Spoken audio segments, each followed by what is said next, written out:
What if I told you pornography, or insert your various addiction, isn't really the problem, okay? If we're really honest with ourselves, we notice that our addictions are merely an external symptom or indicator of issues deeply rooted and embedded in our bodies and in our minds. Leaving any addiction is extremely tough, okay? I'm sure we can all agree to that. It's because it's linked to a reward-based learning process called positive and negative reinforcement, and this is how it looks like. I'm going to try and explain it for us to understand. We see something that looks good.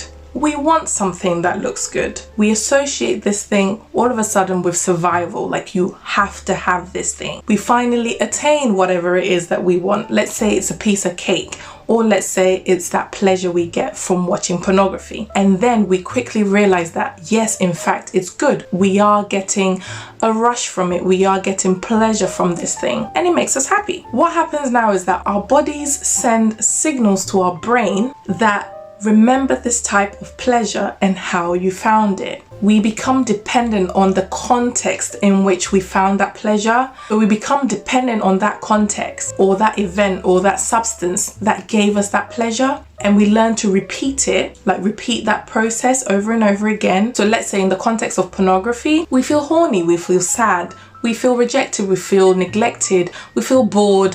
Whatever emotion it is that triggers you, we feel that thing, then it triggers us to go and watch the pornography to feel happy, and then the cycle continues over and over again. Trigger, behavior, reward. Just like when you're hungry, your belly growls, it sends signals to you that, yo, you better give me some food, okay? When we are triggered or starved emotionally, these emotional triggers, so rejection, abandonment issues, and all sorts of things like that, those things send signals to your brains and into your bodies that you need to feed me something, and then that's when you grab your said addiction, okay? I hope that's very clear. If you're not sure if you're an addict, whatever it is that you like doing, try not doing it for a week and see if you start to feel any types of withdrawals. Then you know if you're addicted to that thing or not. Okay, so that's a tip right there. So in today's video, what I'm going to attempt to do is we're going to discuss steps that we can take to tackle our addictions, to delve deeper into those issues that we've suppressed, and then hopefully be able to break free from our addictions. So if that's something that you think you will enjoy, then I really do hope that you give this video a thumbs up so that YouTube knows that my content is worth sharing, and so that it can help other people as well.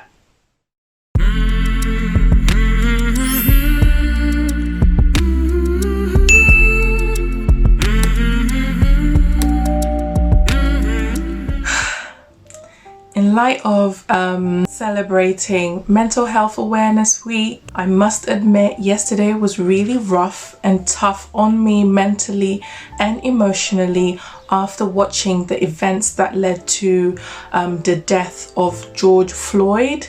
I was literally sick to my stomach, and it affected my whole mood the whole day. And I'm sure I'm not the only one who feels this way. Just a mixture of emotions, really. Not really being able to put it into words. But what it really made me realize, just because I'm trying to be a little bit more aware of my emotions and my mental state on a daily basis, but what it really made me aware of is that sometimes when external events or circumstances happen and we're triggered, they are not necessarily an indication that we have like unhealed or unresolved issues buried within.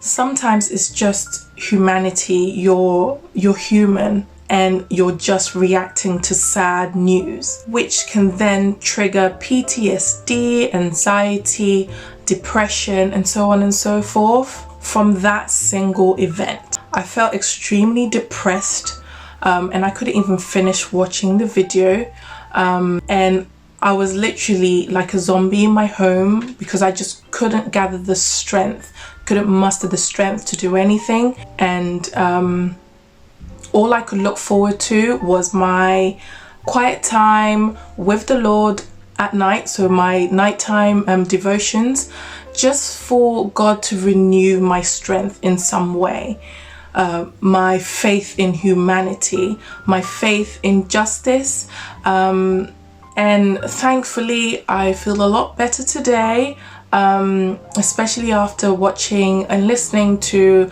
the mayor's speech on the events that took place. So my thoughts and my prayers are with all the families that affected by this tragedy. My thoughts and my prayers are with you and all the other people who aren't connected to the families, as in biologically, like bystanders like us, and all the emotions that we're feeling as well. That this event doesn't become the start to somebody's depression and anxiety. It's very easier said than done, but that is my prayer. So having a strategy or having a battle plan, because it is a battle, having a plan is definitely the first step. Just throwing your issues at the wall and hoping that it will stick is just not going to work, because we've tried that before and it doesn't work, right? I'm sure we have all at one point in time struggled with activities or cravings that don't produce real pleasure or real happiness, just instant gratification. So although these methods that I'm going to share, although they are definitely very helpful and are going to be helpful, they will only cover the problem if not addressed. So those deeply rooted issues, if they are not addressed, these methods are just going to slap a band-aid on it, like a plaster on top. So the exercise I want you to start with is, okay, when that trigger, so when you're triggered, so when you're bored, when you're feeling rejected, when you feel like you're about to be abandoned, and then you go onto that site to go and watch that thing, or you pick up that cigarette, or whatever it is that addiction is, notice it and observe that urge or that sensation that's coming. It's like you're observing it from a third person perspective. So welcome the thoughts and the sensation in. I know this is very, very tough because you're literally telling me that you got to sit with your horniness, you got to sit with your abandonment issues. You're telling me that I should sit with my feelings of rejection.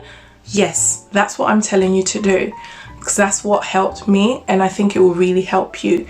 Welcome those thoughts in, welcome it in, and then the second step is get curious about what those triggers are trying to tell you, because you'll be surprised the things that are deeply rooted and embedded in your mind and in your body that your mind actually remembers, that you've probably suppressed for so long. So when you sit quietly and you allow those thoughts to come in, rather than trying to stop them flooding in, you will actually start to listen and hear the cries for help that are within you, so that you can actually start to address those issues and thus not indulge in those addictions, okay? I hope this is making sense. So when you're observing these things and you're getting curious about these thoughts that are coming through, what I will advise is that try as much as possible not to be judgmental and negative towards those thoughts.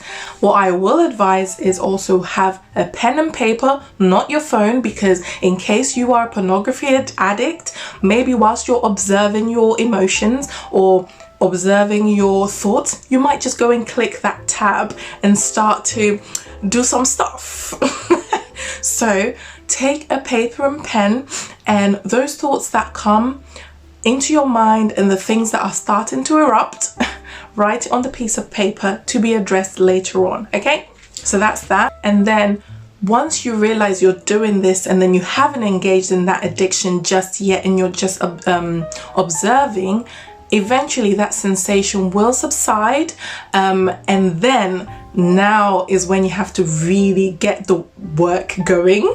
It's a really fascinating process because At first, you thought that you were your addiction, you were your cravings, you were that rejected person, you were the unlovable person. You were literally joined to the hip to your cravings and your addictions. That's why you couldn't break free, or that was the only source of your happiness. That's why you indulged in them. That was the excuse that you would give yourself. But when you realize that essentially they are just a signal pointing to a deeper issue within, it will no longer have power over you. And this again is a very tough process, because you are going to be getting psychological triggers as well as physical triggers. So physically, you're going to feel like you've got, like, you're sick to your stomach, or someone's like pressing on your chest. Okay, that's how it's going to start feeling, like when you're not giving in to this sensation.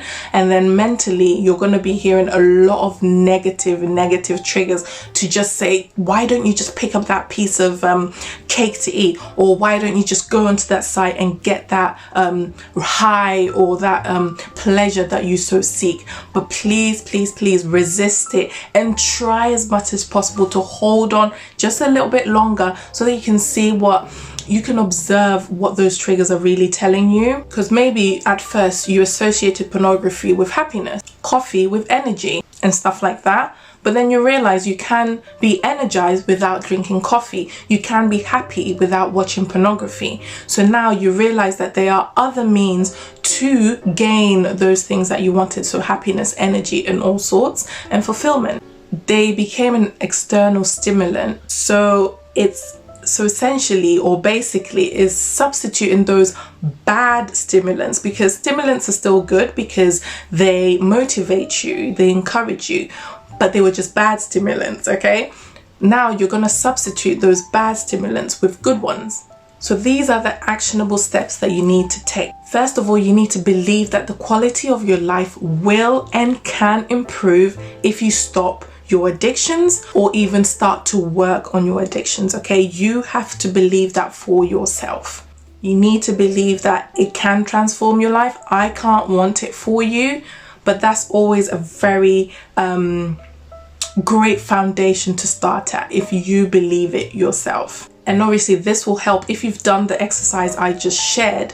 Then if it's like, let's say, unworthiness, and you start to work on yourself, at least you can start building that belief system that yes, your life can get better, especially if you work on yourself and you build your self-worth up. I hope it's making more sense now. And then you have to create a healthy environment. So the people that you're surrounded with, if it's family members and friends, that you start to think of them as not necessarily a support system for you, then you need to change that surrounding people that come into your close proximity, in your mind and in your heart and in your body.